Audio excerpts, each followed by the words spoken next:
Shalom Bapak Ibu dan saudara yang kasih Tuhan. Kita bersyukur Tuhan menganugerahkan hari yang baru di akhir pekan hari ini. Mari kita memulai hari yang baru ini dengan kembali membaca serta merenungkan firman Tuhan. Kita membaca Kejadian pasal 46. Demikianlah Israel berangkat dengan segala miliknya dan tiba di Beersheba. Lalu ia mempersembahkan kurban sembelihan kepada Allah Ishak ayahnya. Berfirmanlah Allah kepada Israel dalam penglihatan waktu malam. Yakub, Yakub, sahutnya, ya Tuhan. Lalu firman-Nya, akulah Allah, Allah ayahmu. Janganlah takut pergi ke Mesir, sebab aku akan membuat engkau menjadi bangsa yang besar di sana. Aku sendiri akan menyertai engkau pergi ke Mesir, dan aku juga akan membawa engkau kembali. Tangan Yusuflah yang akan mengatupkan matamu nanti. Lalu Yakub berangkat dari Beersheba.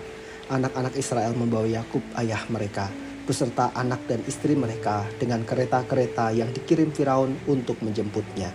Mereka juga membawa ternak dan harta benda mereka yang telah mereka peroleh di tanah Kanaan. Lalu Yakub bersama seluruh keturunannya tiba di Mesir.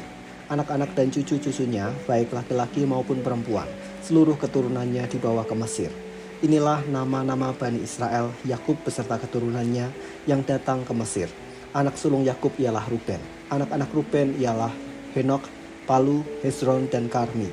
Anak-anak Simeon ialah Yemuel, Yamin, Ohad, Yakin, dan Zohar, serta Saul, anak seorang perempuan Kanaan. Anak-anak Lewi ialah Gerson, Kehat, dan Merari. Anak-anak Yehuda ialah Er, Onan, Shela, Peres, dan Serah. Adapun Er dan Onan mati di tanah Kanaan. Anak-anak Peres ialah Hezron dan Hamul. Anak-anak Isakar ialah Tola, Pua, Ayub, dan Simron. Anak-anak Zebulon ialah Seret, Elon, dan Yahleel.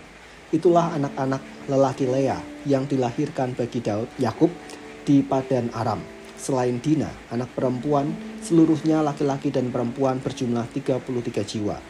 Anak-anak Gad ialah Sivion, Hagi, Syuni, Esbon, Eri, Arodi, dan Areli.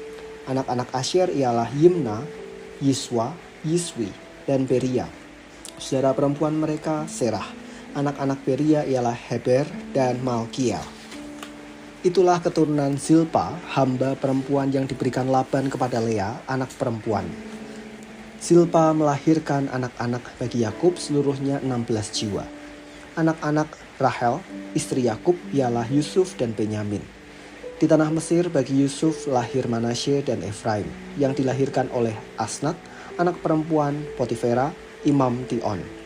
Anak-anak Benyamin ialah Bela, Beker, Ashibel, Gera, Naaman, Ehi, Ros, Mupim, Hupim, dan Arad. Itulah keturunan Rahel yang lahir bagi Yakub, seluruhnya berjumlah 14 jiwa. Anak Dan ialah Husim. Anak-anak Naftali ialah Yahzeel, Guni, Yezer, dan Shilem. Itulah keturunan Bilha, hamba perempuan yang diberikan Laban kepada Rahel, anaknya perempuan. Bilha melahirkan anak-anak itu bagi Yakub, seluruhnya berjumlah 7 jiwa. Semua orang yang tiba di Mesir bersama Yakub, yang adalah keturunannya sendiri, seluruhnya berjumlah 66 jiwa, tidak terhitung istri anak-anaknya. Anak-anak Yusuf yang lahir baginya di Mesir berjumlah 2 orang. Jadi keluarga Yakub yang tiba di Mesir seluruhnya berjumlah 70 jiwa. Yakub menyuruh Yehuda mendahuluinya menemui Yusuf, supaya Yusuf datang ke Gosyen menemui ayahnya.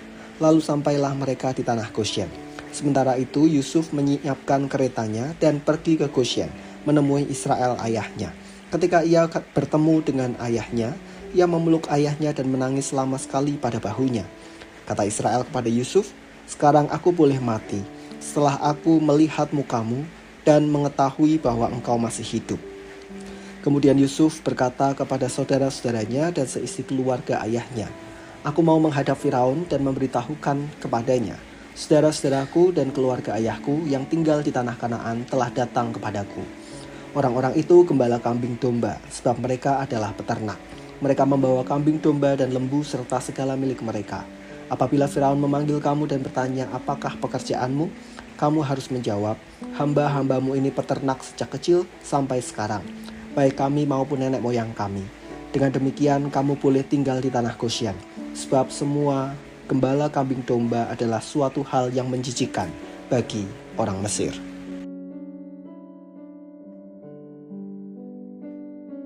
Bergerak sesuai firman Tuhan.